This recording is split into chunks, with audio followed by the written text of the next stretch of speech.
Kami sebagai pemerintah di sini masyarakat desa Beasia agar supaya bisa permohonan atau bantuan dari Bapak Bupati Selatan atau Bapak bisa dapat memperhatikan jembatan kami yang ketiga supaya kami masyarakat desa Beasia bisa menikmati jembatan ini karena ada tindakan untuk jembatan sementara dan kami berharap supaya punya janji itu harus ditepati supaya Bapak Bupati harus menepati janjinya bagi kami masyarakat yang sudah menikmati jembatan sementara ini karena kami masyarakat yang ketika disuruh untuk hari pasar menderita. Yang kedua, kami mengharapkan bagi Bapak Presiden Jokowi yang punya penguasa yang terlebih kami masyarakat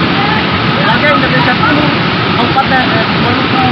Provinsi Maluku, Kabupaten Selatan, desa Kecamatan Lisuna, desa Beasia. Kami berharap supaya ada punya rasa perhatian bagi kami masyarakat desa Beasia supaya bisa menikmati jembatan karena kami masyarakat di sini banyak setengah mati. Satu masyarakat gue penderitaan lain. Jembatan mau, jadi kami berharap supaya Bapak Presiden ada punya rasa seperti penata perhatian bagi kami masyarakat